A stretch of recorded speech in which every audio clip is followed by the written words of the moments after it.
Keneshia here. Welcome once again to my channel. I'm a general dentist with special training in oral surgery. I practice in Philippines, in Southwood City near Binyan. And every Sundays, I plan on uploading a series of videos. The goal of this first video is for dentists to know which or what are the necessary paperworks needed in order to put up a dental practice here in the Philippines. Because I figured I had to start with the basic, and the basic is registration first. As boring as it may seem or it may get, please hit the like button. You never know what knowledge you're gonna get from me, because this is also a few steps to put up a business here in the Philippines. So stay tuned. So, paperworks. Who likes paperworks, right? Nobody likes paperworks. I am not an exception because I really don't like paperworks. But if you're a clinic or you're a business owner, nobody would monitor the paperworks except for yourself. I have a business partner here in the clinic. She doesn't like paperwork. So if she doesn't do it, who else does it? Would I wait for my parents to do it for me? Of course not. So in short, in a very small institution like a dental clinic, you need to know how to handle paperworks. That includes registrations, legalities, patient records, financials, and stuff. Everything needs to be documented. There is no question about that. And everything needs to be monitored by you. Would you think you can get away from paperwork just by putting up your own dental clinic? Would you think you're just gonna assign someone to do the hard stuff, to do the boring stuff for you? No, because no one else is going to take care of the business other than yourself. If you're gonna put up a business as small as, like, for example, a dental clinic, you have to monitor everything. In the end, you're gonna have to be the one monitoring everything and making sure everything goes well as planned and everything does their own jobs. So your purpose as a clinic owner is not just to do or to improve on yourself as a dentist, but also to monitor if everything is going the way you would like them to be. So paperworks also helps you to monitor everything. Which ones does need improvement, or which stock needs to be replenished. Everything. When you say paperwork, it includes almost everything. It also includes your record of your finances, the ins and outs of the business. If you're earning, if you're not earning, which ones need to be improved in order for you to have more patient pool. So in this video, we're not gonna delve into those parts, but we're gonna start first with the registration process of a dental practice. The documents needed in the practice from the dentist is number 1, PRC Certificate of Registration. You need to be registered as a dentist in the Philippine Regulations Commission, because if not, it just shows that you're an illegal practitioner. There is a subsiding monetary penalty. Not just monetary penalty, there is also an equivalent jail time. So make sure your certificate of registration is displayed in your clinics, put in your wall, where it is visible for the patients and for whoever's gonna check on that. The next is the dental school diploma. Of course, obviously, it just shows that you're a graduate of a certain university. You're not just someone who took the board exam and passed it by any means or by any luck or by any kind of cheating.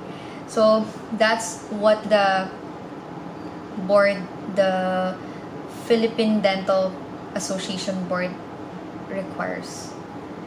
The next is, of course, your PRC ID. You need it with almost anything. Anything talaga, with purchasing materials, with prescription pads, with anything. You have to have a PRC ID for you to be considered as a legal dentist. Updated PRC ID, okay? For the clinic registrations, I think the first and foremost step you have to do is to register your business name under DTI. Regardless of which province you want to put up your practice or business in the Philippines, you have to know where's the main location of the DTI, where's the main office in your region. You have to go there and register. They're gonna ask what kind of enterprise you're gonna put up. So the DTI accepts and facilitates all registrations from micro businesses, small to medium registrations. They're gonna ask what kind of business do you want? What is your business name? Is your business name the same with anyone in a regional scope or in a national scope? Does it sound like a business that is already existing? They're gonna ask that. Make sure though that if you're gonna register your business, you have to put the kind of enterprise you want to try to put up in your business name itself. What I meant was your business name should reflect the kind of business, such as Lux Smiles Dental Center or like Tapaking, something like that. It should reflect your business. The next is the BIR Certificate of Registration or the Form 2303. This is the type of the document that gives you the legal rights to operate your business here in the Philippines. It provides you with the tax identification number and the authority to print and issue receipts. It also states the type of tax you want to pay, non-VAT or VAT registered. I'm just gonna delve into that deeper on the next videos. I need to research because I need to know what I'm gonna say to you, if I'm gonna say the right thing or not the right stuff. So medyo magkakarugtong-rugtong talaga sila because the next is the TIN or the tax identification number. If you're a law-abiding citizen, you're just gonna go to the BIR and have yourself registered so that you can contribute to tax payment and the improvement of all of the city where you live in, of the Philippines. The purpose of TIN is for the proper identification of the taxpayers. It is required in all the forms that you're gonna pay in the future, especially if you're gonna put up dental practice. You need to be legal in all forms of paperwork. So this is one of the first few registrations you need to have. The next, of course, is the Barangay Clearance. You're just gonna go to your local barangay and ask the authorities where to get the Barangay Clearance. It's a part of the registration process. The next is the Cedula. And the next is the Sanitary Certificate from the Rural Health Unit. When you're there on the City Hall, they're gonna give you the list of requirements you have to comply. If you're there, you don't know the whole process of registration, it's required for all the offices to have some kind of a TARP wherein they put the sequential steps you need to follow in order for you to get all of this.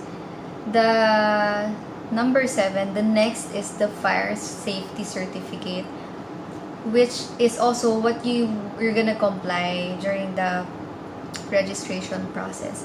It is very essential also that the building also has fire safety requirements, and they're also gonna require you to have emergency light and a fire extinguisher. Number 8 is the mayor's permit. Nandun na rin yun sa barangay. Alamin nyo na lang. I don't know the process for each barangay, but when you go there, you will register your business in the licensing office. The next is the mayor's permit. Some barangays, they don't require dentists to pay, but for some barangays, they do require. So it's very essential to clarify with the authorities first kasi hindi siya masyadong standardized here in the Philippines. So I'm looking at the requirements right now. The next is the business license. So this is what I paid last time I went there. It may not be very clear, but includes here everything that I have just said.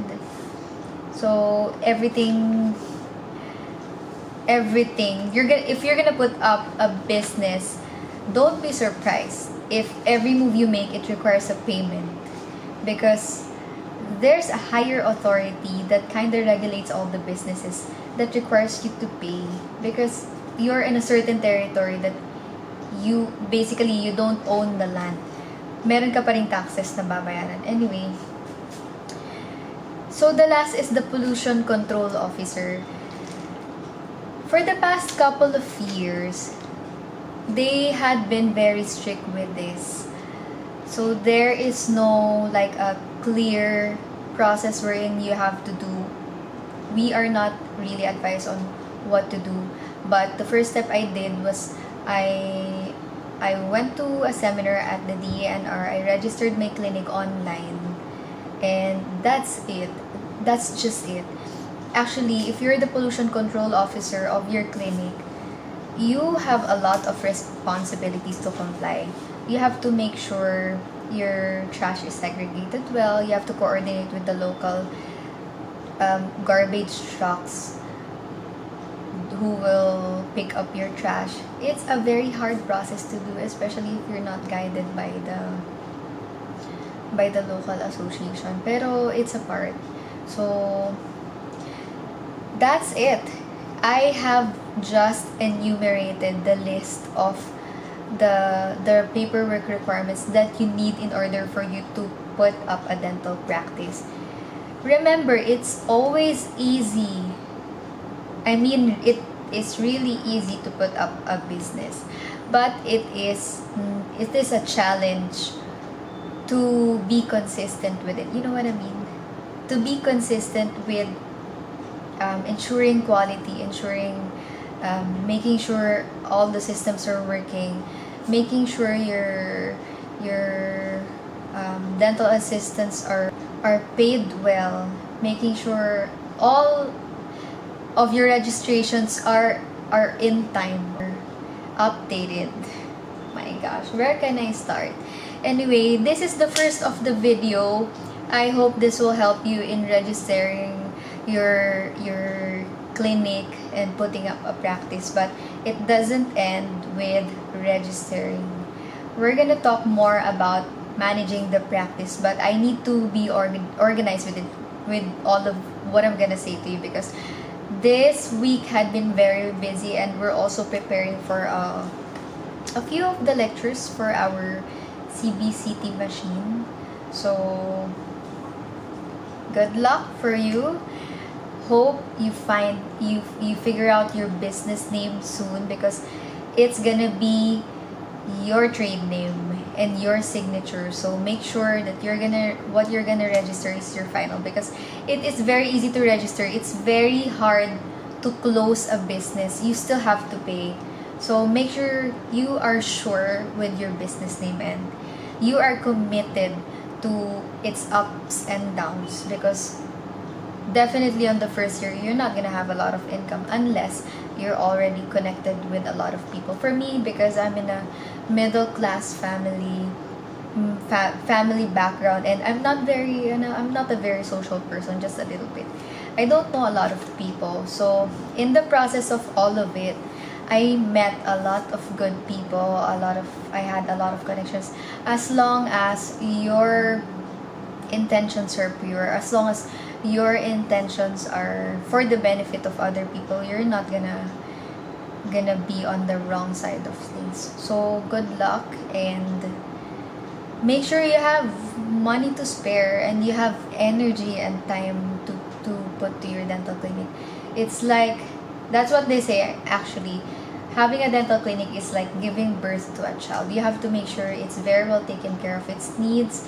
You have to know where to improve. You have to know which ones to focus on, which are the focus for improvement, and you have to take care of all the people that help you through the process, and you have to give back to the people who are also giving you whatever you need in your practice. Okay, good luck. As long as your intentions are pure, you're not gonna be on the wrong side, on the bad side of things. Hit the like button if you can relate. Bye-bye. So this is the PRC registration or Certificate of Registration sa PRC. Yan yung kay Dr. Louis. Ito yung sa akin, ang itim ko dyan. And then the next is the diploma for our university. University of the Philippines. Proud. And then the walls are full. It's full of our certificates. Actually, these are only the ones that are essential for our practice. Surgery, ortho, TMJ, dental implants. Ito, Certificate of Registration from BIR, Mayor's Permit, Sanitary License to Operate, and then the DTI, very essential, very, very essential.